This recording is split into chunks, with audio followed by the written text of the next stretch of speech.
আসসালামু আলাইকুম। আমরা গতদিন কন্ডাক্টেন্সের ডিপেন্ডেন্স পড়েছিলাম। চারটে পয়েন্ট পড়েছিলাম ডিপেন্ডেন্সের লাস্ট পয়েন্ট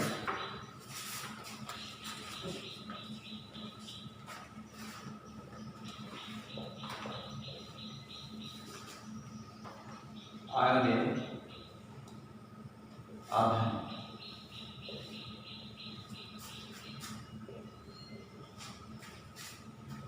আয়নের আধান যত বেশি হবে তত বেশি পরিমাণ তড়িৎ বহন করে নিয়ে যাবে, কন্ডাক্টেন্স বেশি হবে।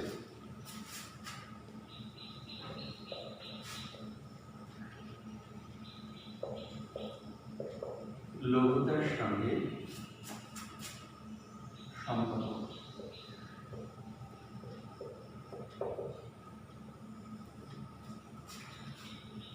আমরা গাঢ়তার সঙ্গে এর পরিবর্তন দেখেছিলাম কি গাঢ়তার সঙ্গে। এখন দেখো গাঢ়তার সঙ্গে গাঢ়ত্ব কম হওয়া মানে লঘু হওয়া। তো একটা তড়িৎ বিশ্লেষ্য পদার্থে দ্রবণ আছে, আমি সেখান থেকে বাইরে থেকে জল অ্যাড করছি। জল অ্যাড করলে আস্তে আস্তে কনসেন্ট্রেশন কমবে, লঘু হবে। লঘু হলে পরিবাহিতা কি হবে সেটা আমরা এখন দেখব।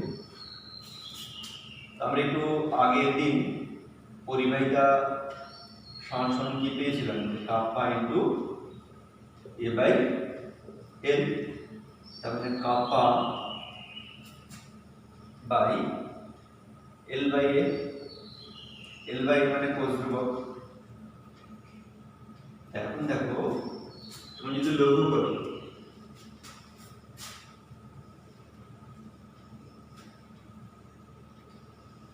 দুজনের মধ্যে ডিস্টেন্স 1 সেমি আর এর প্রস্থচ্ছেদের ক্ষেত্রফল 1 সেমি স্কয়ার। তো লঘু করলে তো আর এটা ডিস্টেন্স চেঞ্জ হবে না, আর ওদের ক্ষেত্রফল প্রস্থচ্ছেদের চেঞ্জ হবে না, এই যে এটা কনস্ট্যান্ট রাশি। আর লঘু করলে একটু পরে আমরা দেখব যে কাপ্পা হ্রাস পায়। আর কাপ্পা যদি হ্রাস পায় তাহলে এল কি হবে, বাড়বে না কমবে? এল কমবে। তাহলে গাণিতিক রূপ থেকে আমরা দেখা যাচ্ছে যে যত আমরা লঘু করব এল কি হবে, কমবে। কিন্তু এল ডিরেক্টলি প্রপোর্শনাল টু লঘুতা। অর্থাৎ লঘু করলে পরিবাহিতা বৃদ্ধি পায়,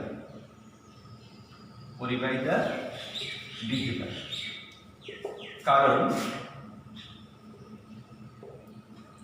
খেয়াল করো, তুমি যদি লঘু করো তো তীব্র তড়িৎ বিশ্লেষ্য যদি হয় তাহলে লঘু করার সঙ্গে সঙ্গে আয়নের সংখ্যা বাড়বে না। তাহলে তীব্র তড়িৎ বিশ্লেষ্য হলে, যদি তড়িৎ বিশ্লেষ্য হয়,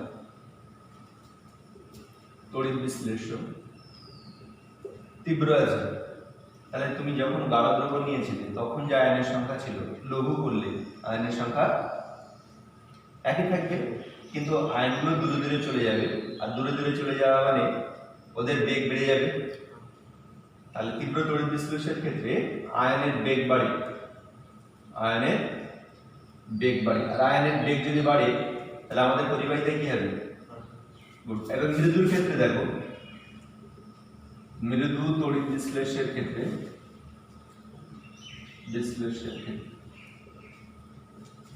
এক বেগ তো বাড়ছে, আয়নের গতিবেগ বাড়ে, লঘু করলে। আর মৃদুদের ক্ষেত্রে যতই জল মেশাবে ততই আয়নের সংখ্যা বেশি হবে, কারণ ওরা বেশি বেশি আরো ভাঙে। তাহলে আয়নের সংখ্যাও বাড়ে, তাহলে যদি আয়নের বেগ বাড়ে আবার আয়নের সংখ্যা বাড়ে তো পরিবাহিতা কি হবে, বৃদ্ধি পাবে। এই জন্য লঘু করলে পরিবাহিতা বৃদ্ধি পায়। কারণ হিসাবে আমরা এটা লিখে নেব।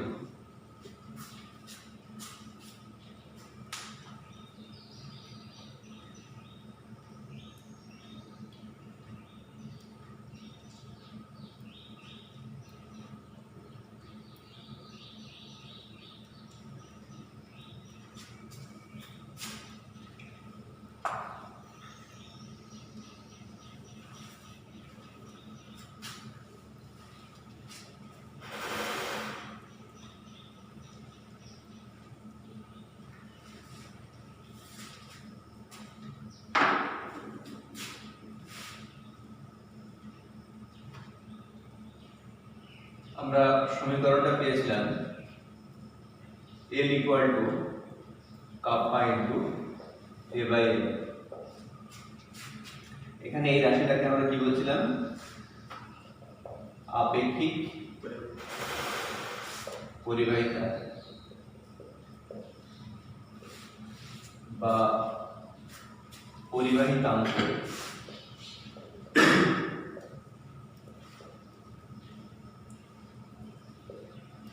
Specific conductance.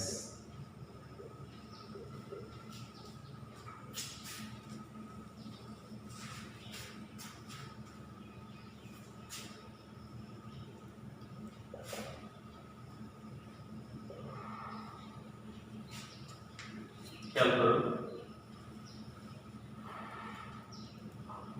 কাপ্পার সংজ্ঞা দেবো আমরা এখন। তুমি তোমার যে পরিবাহিতা আছে তার প্রস্থচ্ছেদের ক্ষেত্রফল 1 সেমি স্কয়ার করে দাও আর দৈর্ঘ্যটা 1 সেমি করে দাও। তাহলে 1 সেমি দৈর্ঘ্য 1 সেমি স্কয়ার প্রস্থচ্ছেদের ক্ষেত্রফল বিশিষ্ট কোনো পরিবাহিতাকে বলা হয় পরিবাহিতাঙ্ক। তাহলে সংজ্ঞাটা লিখতে পারবে, কোনো পরিবাহীর দৈর্ঘ্য 1 সেমি এবং তার প্রস্থচ্ছেদের ক্ষেত্রফল 1 সেমি স্কয়ার হলে ওই পরিবাহিতাকে উহা কি বলা হয়? পরিবাহিতাঙ্ক বলে। একক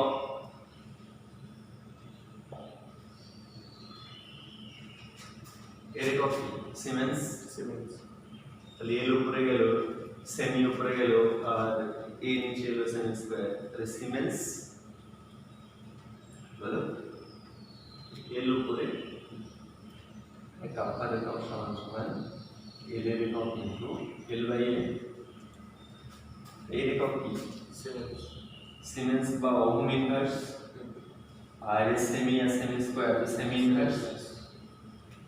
এটা সিরিয়াস পদ্ধতিতে, আর এসআই পদ্ধতিতে এককটা হয়ে গেল সিমেন্স মিটার ইনভার্স। নির্ভরশীলতা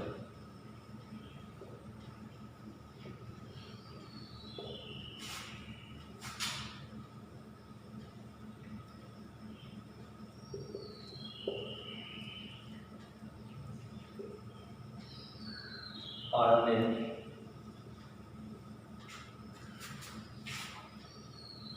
সংখ্যা।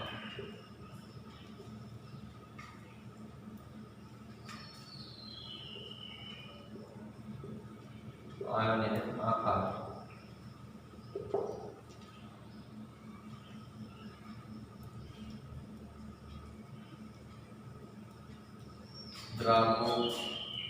দ্রাবক আয়ন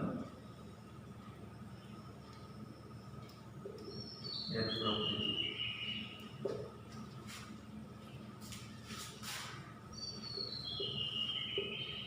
তড়িৎ বিশ্লেষের প্রকৃতি।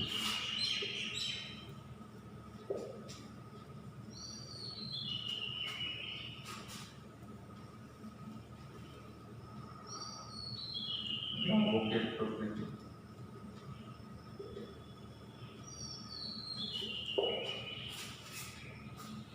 দেখো ওই গাঢ়তার সঙ্গে ও সম্পর্ক দেখেছিলাম ব্যস্তানুপাতিক পরিবাহিতা ব্যস্তানুপাতিক ছিল, কিন্তু এক্ষেত্রে পরিবাহিতার সঙ্গে কাপ্পাটা হচ্ছে সমানুপাতিক আর বাকি যা আছে সব আগের মতো। তা এখন গাঢ়তার সঙ্গে কাপ্পা কিভাবে নির্ভর করে ওইটা আমরা এখন দেখি। কপি করে নাও।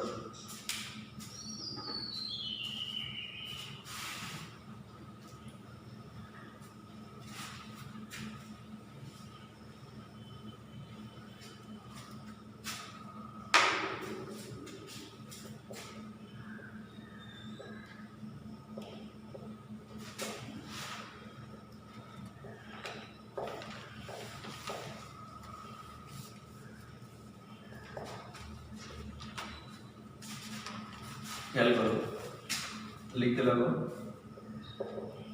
কে এর মান দ্রবণের প্রতি একক আয়তনে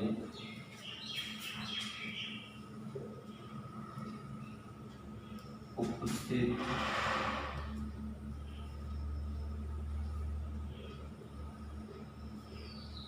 আয়নের সংখ্যার সঙ্গে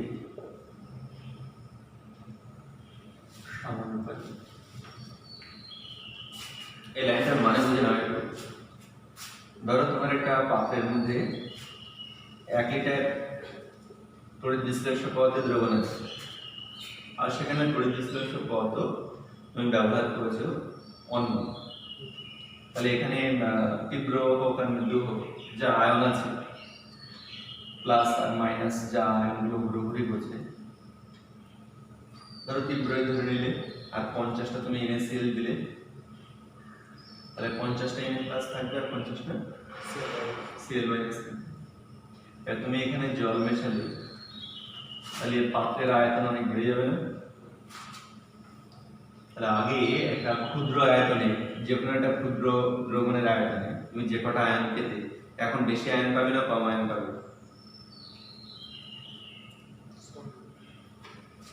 ধরো মুরগির বাচ্চা আছে, 500টা মুরগির বাচ্চা, আর মুরগির বাচ্চা যে টপের মধ্যে রাখতে হয় না, তো ওখানে একটা দরজা আছে, তো 50টা মুরগির বাচ্চা একটা ছোট টবের মধ্যে আছে, আর তুমি চোখ বুজিয়ে সেখানে দরজা দিয়ে হাত দিলে, প্রতি একক আয়তনে যে কটা মুরগির বাচ্চা পাবে, এবার ওই মুরগির বাচ্চাটা এই তোমার গোটা ক্লাসরুমে ছড়িয়ে দেওয়া হলো, সেই 500টা মুরগির বাচ্চা, তাহলে অনেক আয়তনের মধ্যে ওরা এখন ঘোরাঘুরি করছে। এবার তোমাকে ওই দরজা দিয়ে চোখ বুঝিয়ে হাত ঢোকাতে হতো, তাহলে প্রতি একক আয়তনে একই মুরগির বাচ্চা পাবে না কম পাবে?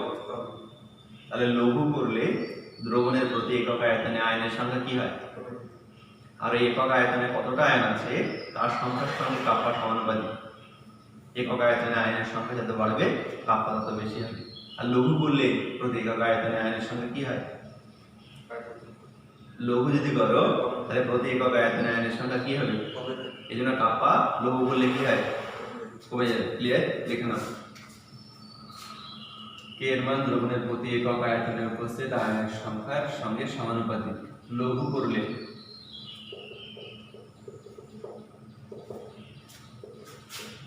প্রতি একক আয়তনে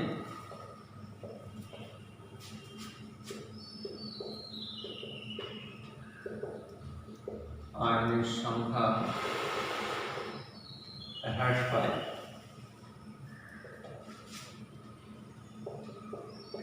ফলে কাপ্পা হ্রাস পায়।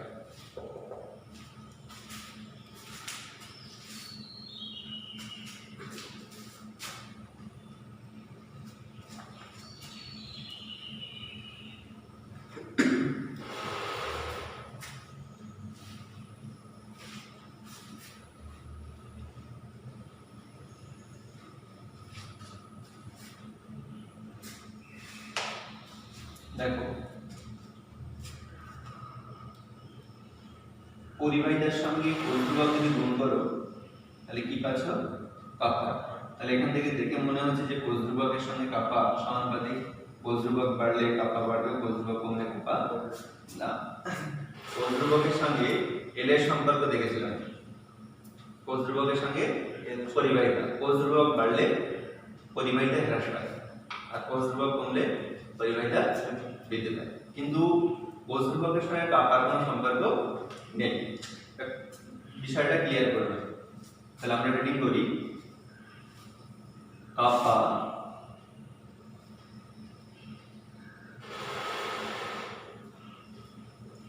কোষধ্রুবকের উপর নির্ভরশীল নয়।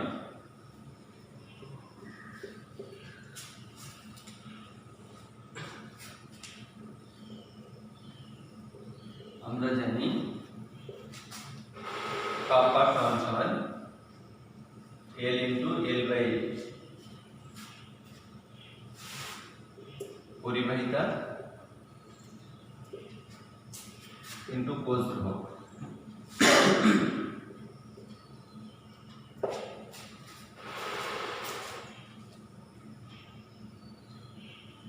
যে কোনো কোষের ক্ষেত্রে স্থির উষ্ণতা উষ্ণতায়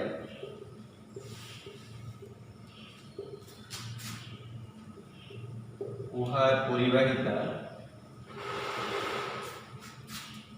ও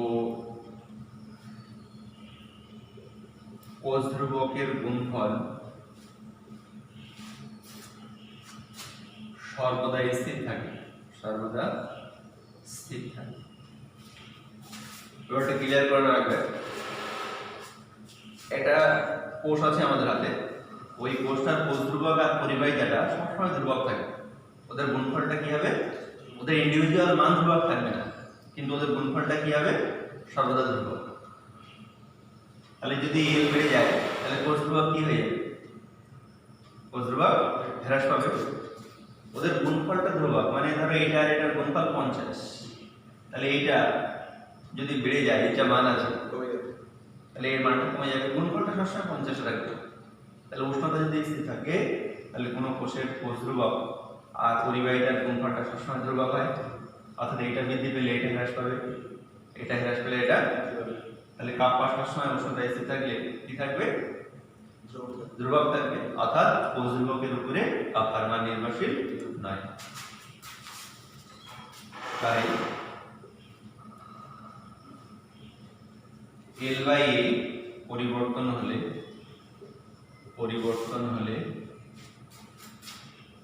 এল এর মান এরূপভাবে পরিবর্তন হবে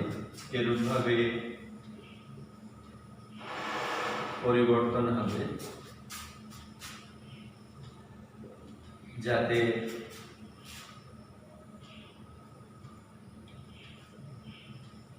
এল ও এল বাই এর গুণফল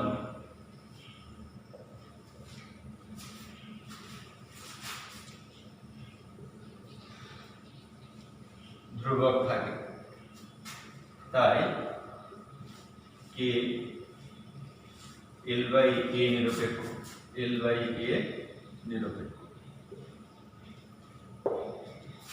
ক্লিয়ার স্যার? ওকে।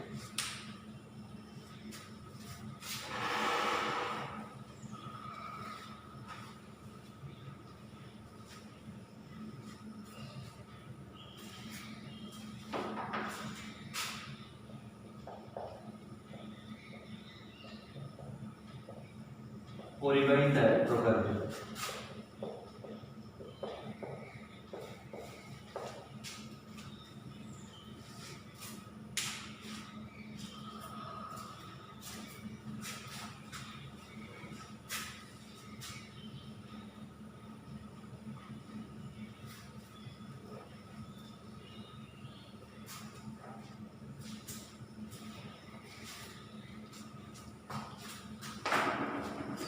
পরিবাহিতার দুরকম, একটা হচ্ছে মোলার পরিবাহিতা আর একটা তুলাঙ্গ পরিবাহিতা।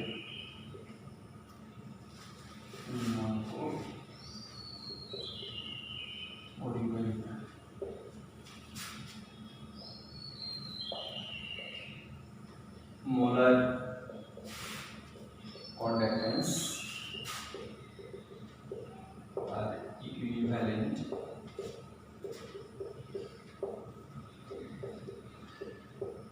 কন্ডাক্টেন্স। মোলার পরিবাহিতাকে বিগ ল্যাম্ডা, দেখো পায়ের মাথা কাটা নেই, এটাকে বলা হয় বিগ ল্যাম্ডা আর সাফিক্সে এম দিয়ে ডিনোট করা হয়। আর তুলাঙ্গ পরিবাহিতাকে বিগ ল্যাম্ডা ইকুইভ্যালেন্ট ইকিউ বা তুলাঙ্গ তুমি লিখতে পারো বাংলাটা দিয়ে প্রকাশ করে।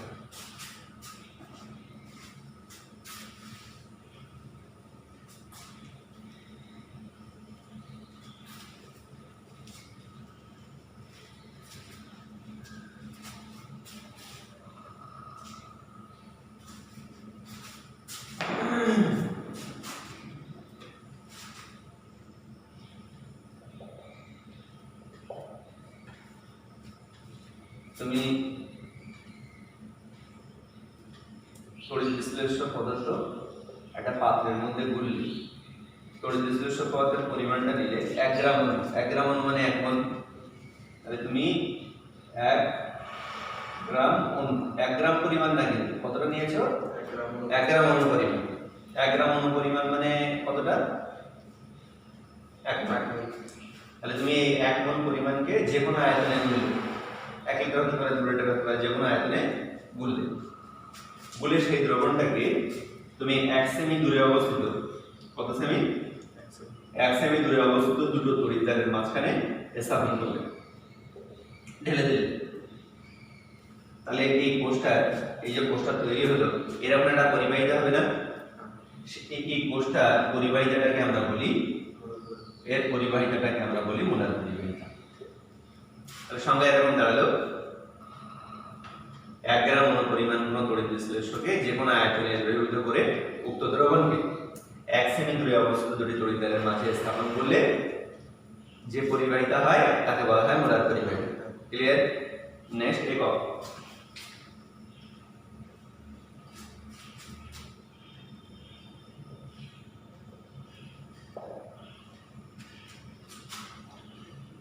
খেয়াল করো, এককটার জন্য আমাদের মোলার পরিবাহিতা ইকুয়াল টু কাপ্পা ইনটু আয়তন, কাপ্পা ইনটু আয়তন। কাপ্পার এককটা আমরা কি দেখেছিলাম? সিজিএস এ ওহম ইনভার্স মানে সিমেন্স, সেমি ইনভার্স, সেমি ইনভার্স। আর আয়তন মানে দৈর্ঘ্য কিউব মানে সেমি কিউব, মানে সেমি কিউব। সংখ্যাটা কেটে গেছে, কি দেওয়া আছে? ওহম ইনভার্স সেমি স্কয়ার। আর পার মোল যেহেতু দ্রবীভূত আছে এই জন্য মোল ইনভার্স হবে। তাহলে কি দেওয়া আছে? ওহম ইনভার্স সেমি স্কয়ার মোল ইনভার্স। এটা সিজিএস পদ্ধতিতে গেল, এটা সিজিএস এ গেল। আর এসআই তে কি হবে? Siemens metre square mole inverse. আপেক্ষিক পরিবাহিতার সঙ্গে সম্পর্ক, আপেক্ষিক পরিবাহিতার সঙ্গে সম্পর্ক। মোলার পরিবাহিতা equal to 1000 kappa by M. এই শুধু ভলিউমের জায়গায় মানটা বসিয়ে দিয়েছে, ভলিউমের জায়গায় 1000টা এনে বসিয়েছে। কপি করে নাও।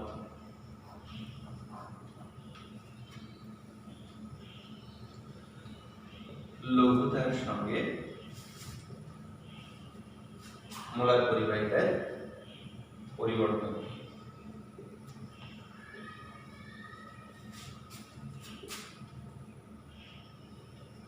পরিবর্তন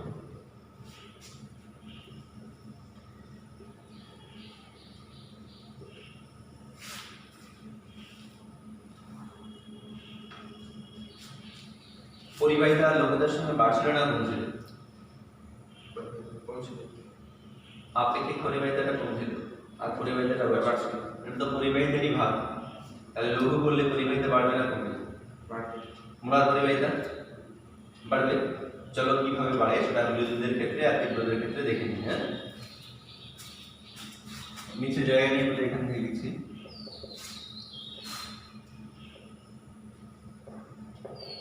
দ্রবণকে লঘু করলে মোলার পরিবাহিতা বৃদ্ধি পায়।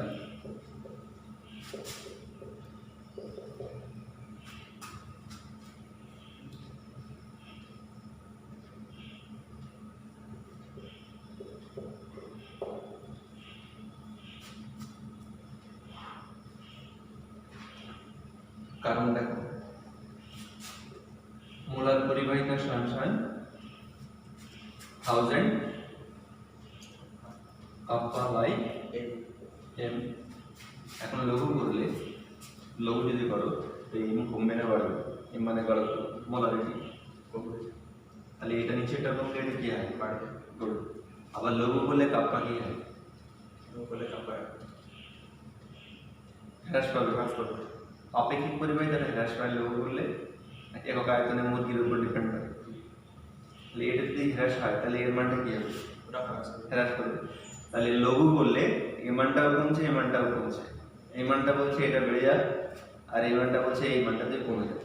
তাহলে এখন আমাদের এক্সপেরিমেন্ট করে দেখতে হবে যে এই মানটা বেশি কমছে না এই মানটা বেশি কমছে।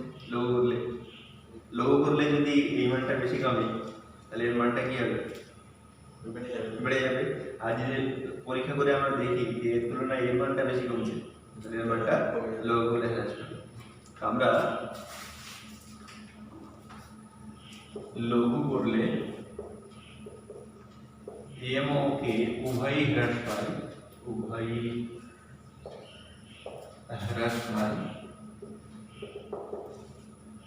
কিন্তু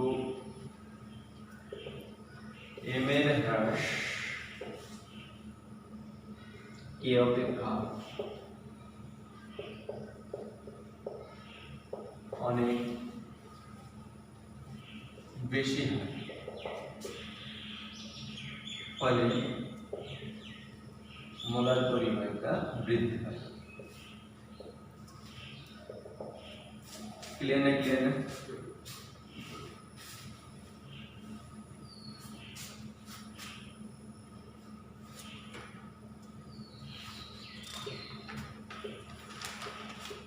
তীব্রতার ক্ষেত্রে আর এখানে মৃদুদের ক্ষেত্রে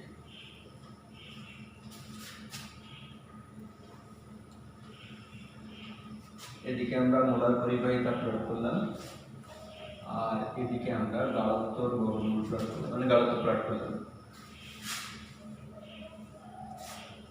এদিকে মোলার পরিবাহিতা আর এদিকে খেয়াল করো। আর তীব্রতার ক্ষেত্রে আয়নের সংখ্যা তো চেঞ্জ হয় না, একটু আগে আমরা লিখেছিলাম শুধু আয়নের কি চেঞ্জ হয়? গতিবেগ।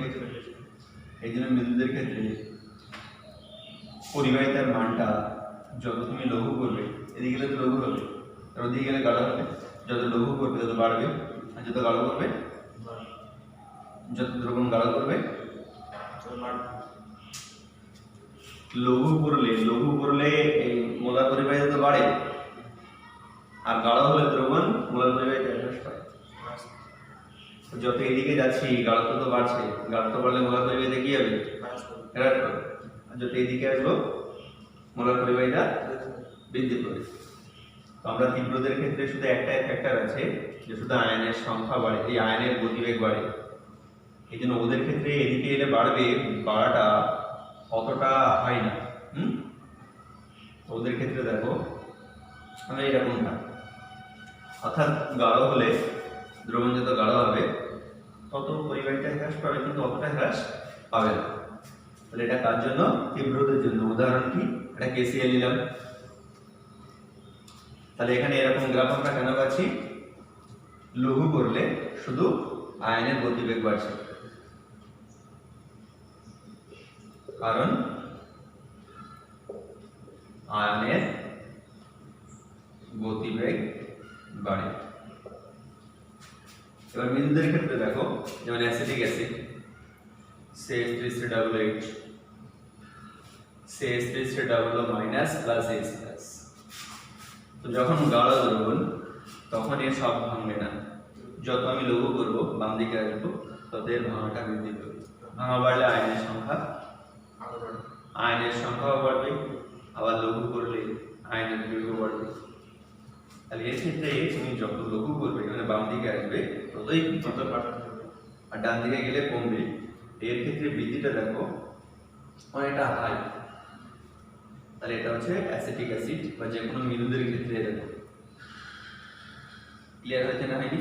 এরকম গ্রাফের কারণটা কি? দুটো কারণ। একটা হচ্ছে আয়নের সংখ্যা বাড়ে, আর 2 নম্বর হচ্ছে আয়নের বেগ বাড়ে, গতিবেগ বাড়ে, বেগ বাড়ে। বলো মোলার পরিবাহিতা লঘু করলে ওই দিকে গেলে লঘু নাকি এইদিকে গেলে লঘু করলে কিভাবে তীব্রতার ক্ষেত্রে আর মৃদুদের ক্ষেত্রে পরিবর্তন হয় মোলার পরিবাহিতা? ক্লিয়ার নাকি? ওকে।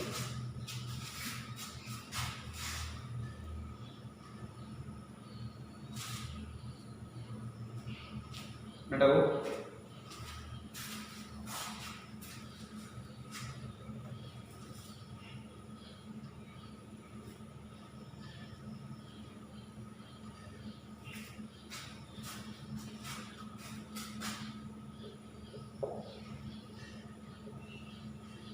অসীম লঘুতায়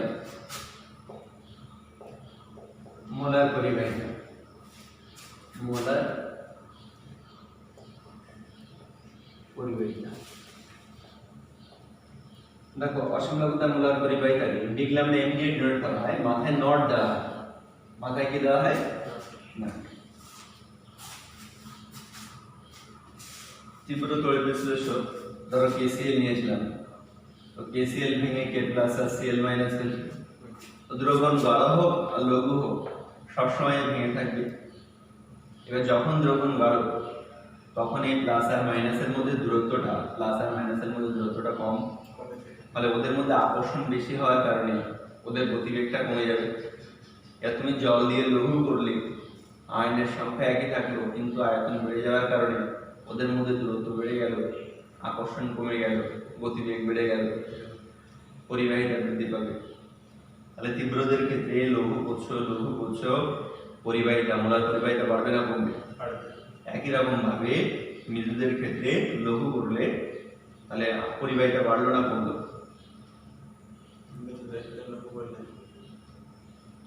তীব্রদের ক্ষেত্রে যা বাড়ছে মৃদুদের ক্ষেত্রে আরো বেশি বাড়ছে।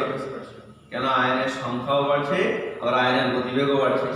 ওটা তো দেখালাম। তাহলে তীব্র হোক আর মৃদু হোক লঘু করলে আস্তে আস্তে পরিবাহিতা বাড়বে না কমবে? এইভাবে তুমি লঘু করতে করতে করতে করতে করতে করতে অসীম লঘুতায় নিয়ে গেলে একটা তড়িৎ বিশ্লেষ্যকে, তাই সে মৃদু হোক আর তীব্র হোক, তাহলে ওই সময় অসীম লঘুতায় গিয়ে ওর পরিবাহিতা ম্যাক্সিমাম হবে না? ওই দ্রবণটার পরিবাহিতা কি হবে? সর্বোচ্চ হবে।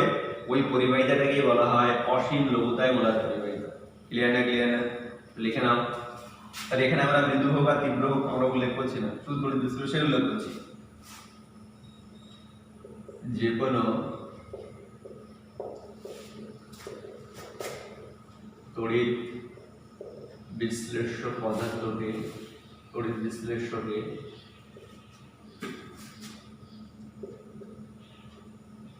অসীম লঘুতায় নিয়ে গেলে উহার দ্রবণের পরিবাহিতা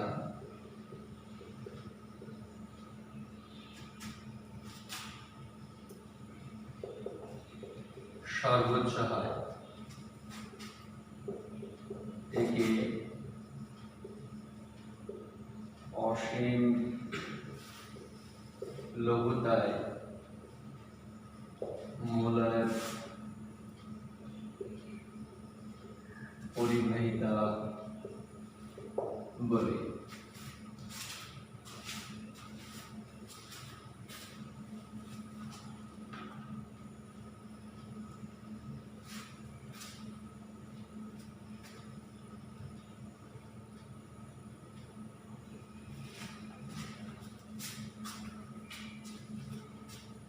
তাহলে ধরো CH3COOH অসীম লঘুতায় নিয়ে গেলাম, তাহলে এই এখন তীব্র হয়ে যাবে, মানে সবকটাই ভেঙে যাবে। তাহলে যে কোনো মৃদু তড়িৎ বিশ্লেষ্য অসীম লঘু করলে তারা তীব্র তড়িৎ বিশ্লেষ্যে পরিণত হয়।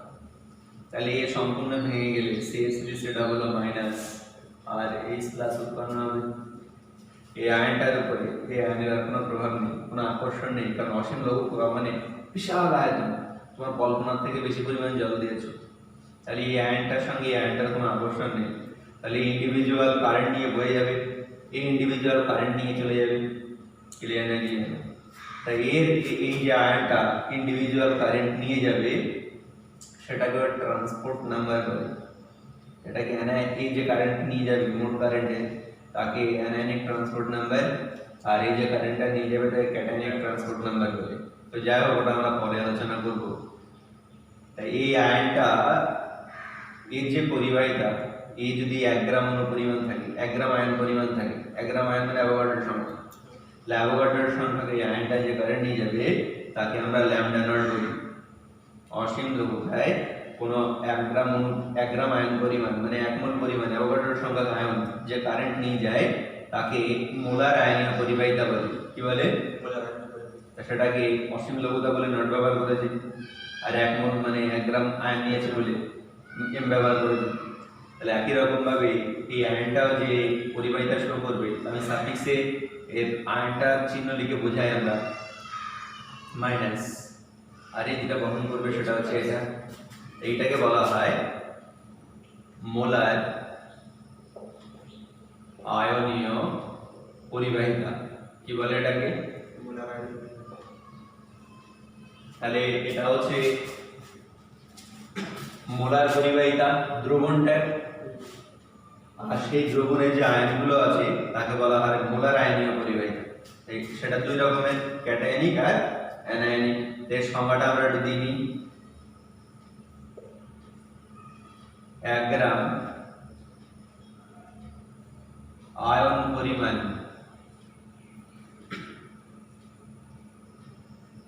আয়নের পরিবাহিতাকে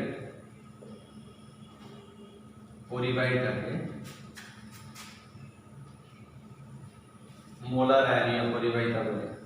মোলার আয়নীয় পরিবাহিতা বলে। এবার খেয়াল করো, 1 গ্রাম আয়ন মানে 1 অ্যাভোগাড্রোর সংখ্যক আয়ন, ও ম্যাক্সিমাম কারেন্ট বহন করবে, ম্যাক্সিমাম কন্ডাক্ট্যান্স শো করবে যদি অসীম লঘুতায় নিয়ে যাবো আয়নটাকে। আর অসীম লঘুতায় ও 1 অ্যাভোগাড্রোর সংখ্যক আয়নের পরিবাহিতাটাকে এটা বলে। এই জন্য অসীম লঘুতায় কন্ডিশনে কিন্তু বলছে এটা, আমি প্রথমে একটু লিখে রাখবো অসীম লঘুতায়। অসীম লঘুতায় ক্লিয়ার হয়েছে না? Any good. তাহলে প্রকার কয় রকমের? ওটা 2 রকমের। গুড। একটা হচ্ছে ল্যামডা প্লাস মাথায় নট, আর একটা হচ্ছে ল্যামডা নট মাইনাস। এটা হচ্ছে ক্যাটায়নিক মোলার আয়নীয় পরিবাহিতা, আর এটা অ্যানায়নিক মোলার আয়নীয় পরিবাহিতা। কোথায়? অসীম লঘুতায়। অসীম লঘুতা না হলে মাথায় নটটা ব্যবহার হবে না, আর তখন ওদের কন্ডাক্ট্যান্স ম্যাক্সিমাম হবে। কপি হয়ে গেছে? তাহলে এই যে ইনফরমেশন হলো আমাদের সবই আমাদের মোলার পরিবাহিতার আন্ডারে।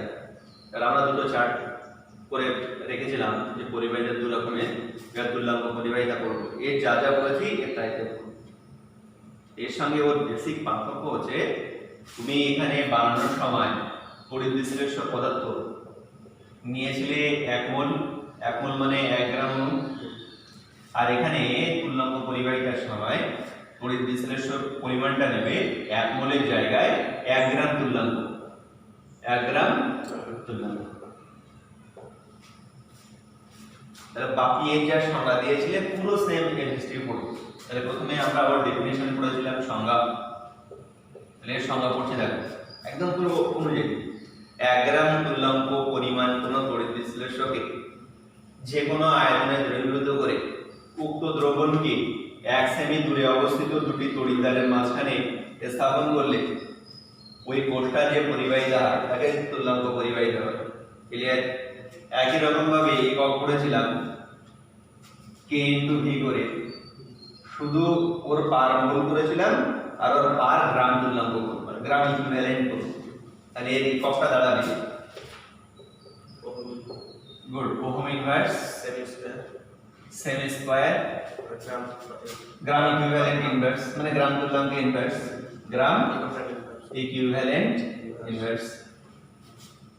তো না পারলে গ্রাম ইকুইভ্যালেন্ট কে ব্র্যাকেটের মধ্যে দেবে, এবং গ্রাম ইকুইভ্যালেন্টটাই ইনভার্স আছে। ওকে। আর এসআই পদ্ধতিতে কি দেখেছিলাম? Siemens metre square gram equivalent inverse, gram equivalent inverse.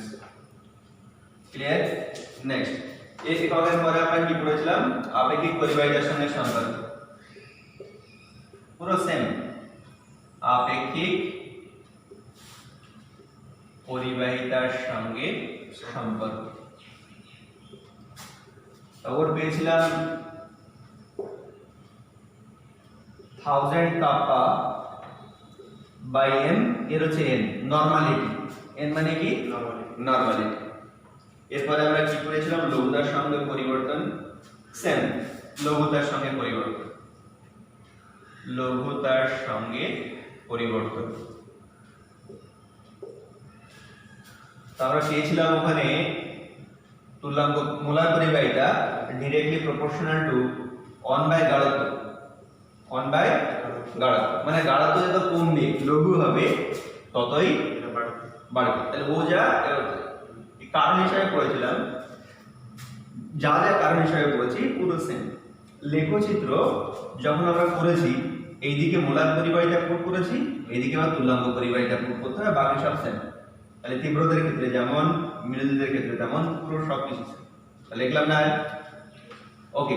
এরপর আমরা অসীম লঘুতায় তুল্যাঙ্ক পরিবাহিতা, তাহলে শুধু নটই হবে, নিচে কি হবে, ইকুইভ্যালেন্ট হবে। তাহলে বাকি সংজ্ঞা, যে কোনো তড়িৎ বিশ্লেষকে অসীম লঘুতায় নিয়ে গেলে ওই দ্রবণের তুল্যাঙ্ক পরিবাহিতা, ওই দ্রবণের পরিবাহিতা সর্বোচ্চ হয়, একে অসীম লঘুতায় তুল্যাঙ্ক পরিবাহিতা বলবো। ক্লিয়ার না? ক্লিয়ার না? ওকে। তাহলে এই যা পড়েছি এরও পুরো সেম। তাহলে মোলার আয়নীয় পরিবাহিতার জায়গায় এবার কি হবে, তুল্যাঙ্ক আয়নীয় পরিবাহিতা। ক্লিয়ার পুরো? নেক্সট কপি করে নাও, হয়ে গেছে? গুড। তাহলে আমরা এই অধ্যায়ে কয়টা অংশ বলেছিলাম? 3টে অংশ। আমরা কন্ডাকট্যান্স এবং রেজিস্ট্যান্সে ছিলাম। এই পার্টের মধ্যে শুধুমাত্র পোলরাসের সূত্র, কি সূত্র? গুড। তাহলে এই অংশে শুধু পোলরাসের সূত্র বাকি রইল। এই যে ল্যামডা নট আর বিগ ল্যামডা এন নট পেয়েছি, এদের দুজনের মধ্যে সম্পর্ককে পোলরাসের সূত্র বলে। এটা আমরা আগামী ক্লাসে পড়ব ইনশাআল্লাহ। আজকে পর্যন্ত থাকলো। আসসালামু আলাইকুম।